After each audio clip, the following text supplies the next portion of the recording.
Narito na naman ang mainit na balita mula sa mundo ng politika. Mainit na usap-usapan ngayon online ang umano'y sorpresang oath-taking ni Vice Presidente Sara Duterte matapos kumalat ang iba't ibang haka-haka kaugnay ng sitwasyon sa Malacanang. Maraming netizens ang nagulat sa mga viral posts na nagsasabing may malaking pagbabago umano sa liderato ng bansa.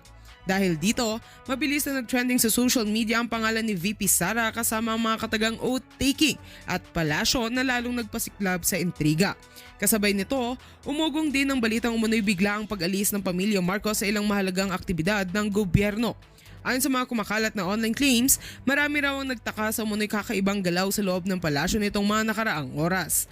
Gayunpaman, wala pang opisyal na kumpirmasyon mula kina Pangulong Bongbong Marcos o sa Malacanang hinggil sa mga usaping ito. Kaya patuloy pa rin palaisipan sa publiko ang tunay na nangyayari. Samantala, iba-iba ang naging reaksyon ng netizens sa controversial na balita. May mga nagsabing posibleng bahagi lamang ito ng political speculation online, habang ilan naman ay naniniwalang may mas malalim pang kaganapan sa likod ng mga viral posts. Ilang observers din ang nagpaalala na mahalagang maging maingat sa pagtanggap ng impormasyon, lalo na kung wala pang opisyal na pahayag mula sa mga kinauukulan. Sa ngayon, patuloy na nakaabang ang publiko sa anumang magiging pahayag mula sa Malacanang upang malinawan ang lahat sa totoong estado ng sitwasyon. Habang patuloy na umiinit ang usapin sa social media, nananatiling mahalaga ang pagberipika ng impormasyon upang maiwasan ang pagkalat ng maling balita. Ang tanong ngayon ng marami, may katotohanan nga ba ang mga kumakalat na ulat o isa lamang itong panibagong viral na usapin sa internet? At yan nga ang mga balitang ating pagkakatutukan, at kung bago ka pa lamang sa aking channel ay huwag kakalimutang mag-like, share and subscribe para updated ka sa mga bagong balita dito sa Tatak Pinas.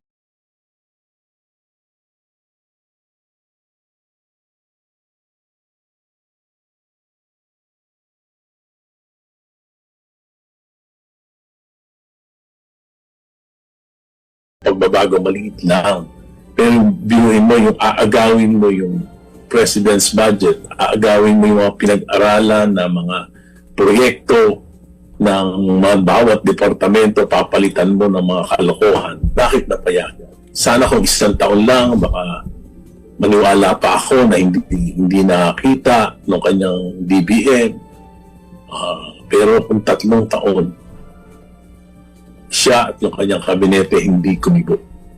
PhilHealth, PDIC, Metro Subway, yung PNR Elevated Rail, trillions of pesos na nasayang dahil dyan sa flood control mess. Okay. Diyan ako magulong. In fairness, itong si Edgar Erice, very consistent siya. Kahit na medyo bumabaling sa dilaw at mga pinto. Dito naman tayo bumibilib dito sa ibang mga mambabatas. No, kaya nilang punahin. Pagka ganito, ibig sabihin walang bagahe ito. Bagong congressman to . Lahat ng dinatnan nila noong 19th Congress wala nagsasalita. Bakit? Kasama ho sila sa kalokohan. Yun lang ho yun. Diyan ako nalulungkot talaga. Okay, guys, sayang konti yung oras pero hindi ko naman kayo pwedeng patulugin niyo yung gabi na natin pag-uusapan ang Liberal Party at ang yun na Liberal Party na daw pag-uusapan. Punta na ho tayo kay Atty. Vic Rodriguez. Gang! Actually, hindi naman natin sila linulubayan. Di ba sinasabi ko sa inyo, at Felipe Laude, Proud Team Suka, maraming salamat. Proud Team Suka tayo siyempre. At Felipe Laude. Ganon din si at Prayer Warrior 61473. Hello from Singapore. Mabuhay po kayo. Ganon din kay Shing Kim. Maraming salamat sa iyong magandang mensahe. At Allen Hall or Allen Hole Taroroy. Attorney, wag tayong kumagat sa trap nila about the South China Sea. Hindi ko po tatawaging WPS yun. BS po yun. Sapagkat hanggang ngayon, ang nasa lahat po ng mapa, pati mapa ng NAMRIA, yung ahensya po ng Pilipinas na nangangasiwa dyan sa mapping, ay South China Sea.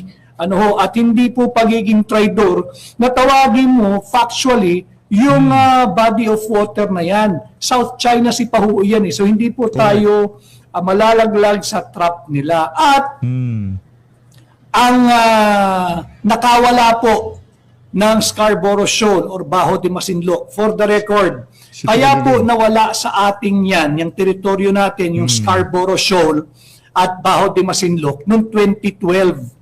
Noong 2012 na ang Pangulo ay si Noynoy Aquino. Kaya yung mga maiingay na dilaw-dilawan, meron ho kasing tunay na dilaw eh. Pag-uusapan din ho natin yan.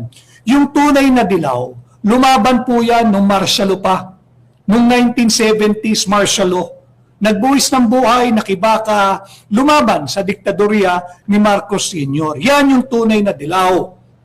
'Di ba? Yung mga hilaw na dilaw, pati na yung apo ni Pangulong Cory Aquino, hilaw na po iyon. May nakipag-alyansa kay Marcos.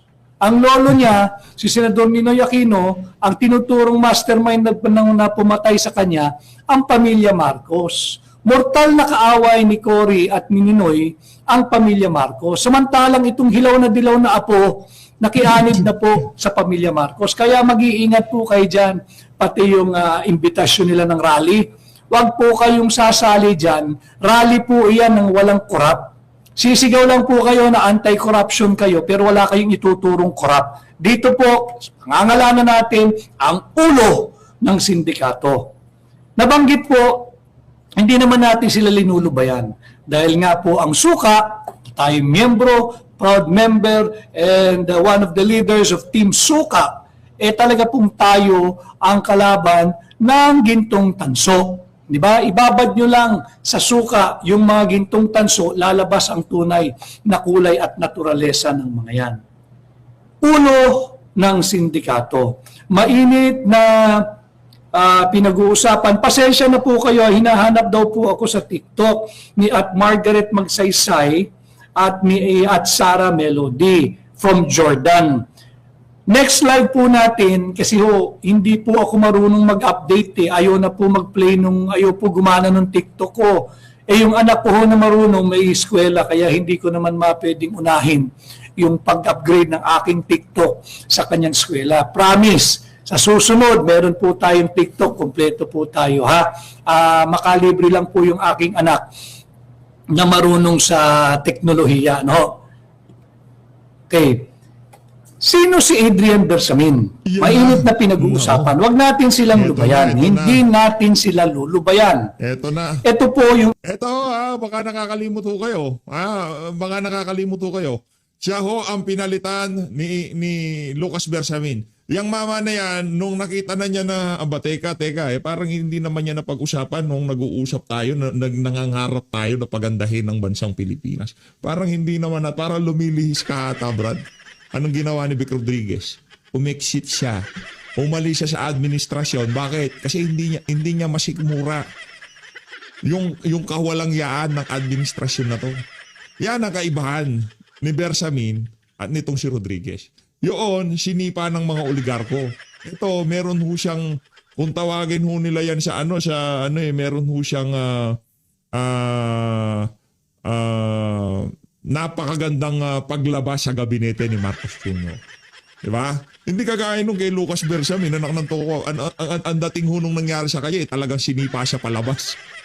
itsura ni Adrian, ni Pamosong Naku. Adrian Bersamin. Tingnan po ninyo mabuti, Yes. baka masalubong ninyo dito sa Pilipinas. Pag nasalubong nyo, alam nyo na gagawin dyan.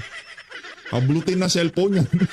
Pinas o sa ibang bansa, baka umalis na rin ito. Ito po si Adrian Bersamin. Si Adrian Bersamin, dati po itong Yusek ni Bongbong Marcos. Correct. Itong si Adrian Bersamin, apo ito ni dating Chief Justice. Dating Chief Justice ito at dating Executive Secretary kagaya ko rin. Kilala ko po ito. Kaibigan ko po ito nung araw, hindi ko lang alam ngayon. Pero kaibigan ko to, wala naman ako sa mangloob dito. Apo po siya ni dating Chief Justice Manong Lucas Bersamin. Si Manong Luc, ito po, yan si Adrian. Grabe naman si Atty. Vic. Kahit na binalahura na siya nitong si Lucas Bersamin, ganun pa rin katindi ang pagrespeto niya doon sa mama. Palakpakan natin si Atty. Vic Rodriguez. Saludo. Bakit natin kinakailangan pag-usapan itong si Adrian Bersamin kung ang ating pamagat ay ulo ng sindikato. Yan. Si Adrian Bersamin ba ang ulo ng sindikato? Pakinggan po ninyo, tapusin po ninyo ang ating buong live ngayon at kayo ang gumawa ng inyong sariling conclusion. Siya po ay isa sa mga pangalang binanggit ni Saldico. Si Saldico ba ang ulo ng sindikato? Ba, yung mga pangalan niya na lumalabas. Binanggit si Adrian Bersamin, I think, sa unang-unang, hindi po unang pagkakataon mas lumalim. Sa aking pagkakatanda, itong si Adrian Bersamin, pwede nyo po screenshot yan, pwede nyo pong i-google yan. Oo, nandyan naman ang mukha niya. Marami pong salamat sa halos 1,500 live viewers natin. No? Patuloy po kayong mag-like, mag-share, mag-comment, mag-react, at mag-follow sa Facebook. Ganun din po yung nasa YouTube. Please, patuloy po nating palakasin yung ating pahina. Lumalakas po siya, nakikita ko, exponential yung ating growth. Maraming salamat. Patuloy po kayo mag-like, Lumalakas po talaga, mag-share, lumalakas. mag-subscribe. Siyempre, mag-react, mag-comment para meron po tayong engagement. Ano? Nababasa ko kasi yun, ang dami ko napupulot sa inyo. Pati kalokohan yung mga comment ninyo na natatawa na lang ako kung minsan pag mag-isa ako nagbabasa. Ano? So si Adrian Bersamin, binanggit po siya sa affidavit ni Robert Bernardo. Nung nabanggit na yung tanggapan ng Office of the Executive Secretary. Dito po unang naglabasan at nagkabuhol-buhol na yung depensa at pagsisinungaling ng Malacanang. At dahil nga po tayo ay Team Suka, ito po. Atin pong patuloy na lalabanan ang mga nambubudol sa mamamayang Pilipino. Ano ho? Nabanggit po kasi, unang lumabas ang pangalan ni Adrian Bersamin doon sa affidavit ni Robert Bernardo nung binanggit na niya. May partner po ito yung kasama niya sa Sweetheart Deal. Nung binanggit na yung Yusek Trajib Olaybar. Diba? Hindi natin sila pwede kalimutan sapagkat wag po tayo magpapabudol na lumalayo yung issue. Ito naman po yung Trajib Olaybar. Yan. Ito po yung binanggit din sa affidavit ni dating DPWH Yusek Robert Bernardo. Binubuo po natin yung linkages nila. Na dito na ipaliwanag, pati ni Saldico doon sa kanyang Facebook na posting kung saan siya ay nagpahayag ng kanyang recorded message kung bakit nagkaganito ang ating education sector. Kung bakit nagkaganito ang Department of Education. Sapagkat nanghingi ng 100 billion pesos na insertion si Bongbong Marcos at the expense of the education sector. At the expense of yung mga magulang ho rito, ng mga kabataan, yung mga mahal nating kabataan. Bakit naman at the expense of the kabataan? Sapagkat yung 100 billion pesos insertion ni Bongbong Marcos, yung tinuturong ulo ng sindikato, ang nagsuffer po dyan, ang binawasan, ang kinaltasan ay ang education sector, specifically ang Department of Education. 22 classrooms lang ang ipinatayo ni Bongbong Marcos last year, 2025. 22 classroom lamang kahit alam niya na may shortage tayo na 165,000 classrooms. Ito po nung 2022, last year po iyan. Yan lang ang pinatayo ni Bongbong Marcos. Noong 2024, 847 classrooms lang. Saan napunta? Ito nga po yung sinabi ni Zaldico na in late November of 2024, kausap niya si Adrian Bersamin, si Mina Pangandaman, at yung Yusek Jojo Cadiz. Pinangalanan din ito ni Zaldico. Sinong kausap niya? Si Mina Pangandaman, wag niyong kalilimutan, baka masalubong niyo rin yan, no? Yan. Yung dati pong DBM Secretary. Di ba? Parte po ng aparato ng korupsyon yan si Mina Pangandaman. Kausap niya si Mina Pangandaman, si Adrian Bersamin, ito po papakita natin lagi yung mukha para kilalang-kilalan niyo sila, masalubong niyo man, tanong niyo nasan yung kanilang bilyong-bilyong ninakaw sa atin. Di ba?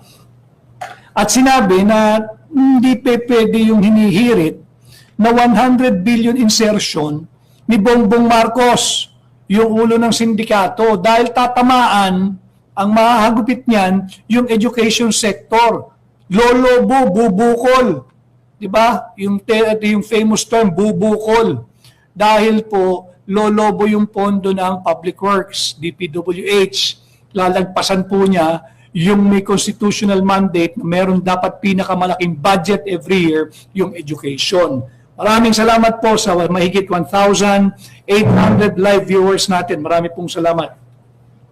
So yun nga po, nabanggit itong mga ito doon kay Saldico. At nung deliberation na sabi ni Saldico, kinausap niya si Mina Pangandaman.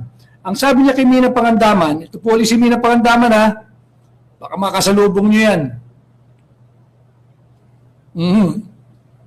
Harapin ninyo yung bilyong-bilyong pera natin na ninakaw ho nila. Na mahirapan na isingit yung 100 billion na hinihirit ni Bongbong ng presidente dahil talagang tatamaan yung budget. Ano raw po ang sinagot ni Bongbong as per Mina Pangandaman? Quote, "Don't ever think about it." Bayan tapang makapal talaga mukha. Galawin mo na lahat, wag lang daw yung 100 billion pesos niya. Okay. Dahil nga duda, si Saldico, sa isang pagkakataon, base sa kanyang Facebook, kinausap niya itong si Adrian Bersamin. Si Adrian Bersamin, ayan po, noong December 6 of 2024. At sinabi niya, ito ba'y talagang alam ito ni Presidente, nung amo natin, amo nila, no? Ang sabi sa kanya, he was assured by this guy, akmang-akma, yung sinabi several years ago, maybe 30, 40 years ago, when a young politician then was described as so young and yet so corrupt. So ito, December 6, 2024, he assured Saldico, this guy, si Adrian Bersamin, siniguro niya kay Saldico na alam ni Bongbong Marcos ito. Yung ulo ng sindikato. Yung mastermind. At kinuha pa ni Bongbong Marcos yung listahan niya for 100 billion insertion sa kanyang brown leather bag. Malinaw po iyon Malinaw po iyon doon sa naging pahayag ni Saldico. Pati bag, kung anong klaseng bag, leather, kung anong kulay, brown. So marami talagang detalye. And yet, kaya natin sila pinag-uusapan, talaga pong naka-full court yung depensa po ng mga nag-iimbestiga. Mapa-ombudsman yan, mapa-senado yan, mapa-kongreso yan, mapa-impeachment man. Naka-full court press sila na wag nang tumagos muli sa Malacanang. Dahil nung araw nasa tarangkahan na ng Malacanang pilit nilang binubusalan ang lahat. Ito po, ang dami ng mga nagtuturo, hanggang ngayon, wala hong kaso itong si Adrian Bersamin. Wala. Bakit? Pinoprotektahan nila itong si Adrian Bersamin. Sapagkat, pag ito naipit, magsasalita po ito. Mamaya tatalakayin po natin yan. Hindi naman kayang umalago nito mag-isa. Correct. Kailangan niya ng mga sidekick. Diba? Sino ang sidekick ni Adrian Bersamin? Ito naman ay base pa rin sa affidavit ni Robert Bernardo. Ang sidekick nito, ang karancho nito, ang kasosyo nito sa pangungurakot ay itong Trajib Olaybar. Wala pa rin po itong kaso. Wala pa rin itong kaso. Ito po sa page 5, paragraph 21 ng affidavit to ni Robert Bernardo, sinabi niya na yung pangalan ng Yusek Trajib Olaybar, kilalang personal ni Robert Bernardo. Pinag-usapan nila yung unprogrammed appropriations para po sa tanggapan ng executive secretary, kung saan empleyado si Yusek Adrian Bersamin. Nabubuo na po di ba, yung web of corruption and yung web of lies na ginagawa po ngayon ng mga naatasang mag-imbestiga. Kalaban po natin yung mga yan, tayo po yung Team Suka, ito po yung sinusuka na ng lipunan. Makakapal po talaga mukha nito, linuloko po tayo araw-araw. So, noong 2024, nag-meeting po sila upang pag-usapan nung Trajib Olaybar at si Robert Bernardo. Ang hinihirit nito, 2.85 billion. 2.85 billion worth of projects, infra. Yan po ay makikita ninyo lahat sa affidavit ni Robert Bernardo. At least yung nag-circulate, yung sinasabi niyang affidavit niya, paragraph 24. Ganon din ho, pagkatapos po ng napakaiksing panahon, sinabi po nung Trajib Olaybar na yung 2.85 billion, ang usapan dyan, kanila yung 15%. 15%, napakalaki po nun. Yung 15% ng 2.85 billion ay 427 million 500. Yun po yung kickback. Pasensya na ho kayo. Talagang meron po akong sore throat. Kaya lang importante tayo mag-live. Kaya from time to time, palagpasin nyo na ho kung medyo sinasamid tayo o sasamirin tayo. So, yung 2.85 billion,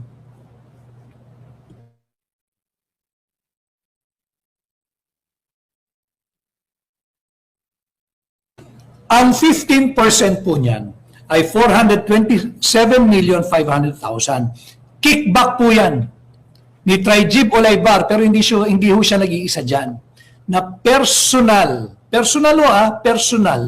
na inihatid ni Robert Bernardo. Si Robert Bernardo, ito na po yung tumatayo ngayon na hindi naman dapat star witness ng Marcos Jr. administration. Pwede mo bang gawing star witness yung hindi least guilty? Lumalabas nga, kung may rango po yung pinaka-guilty, isa ito sa most guilty. Mataas ang rango nito ni Robert Bernardo. But anyway, we're going to use his very own affidavit to expose all of these cover-ups that are happening ngayon sa ating bansa. No? So yung 15%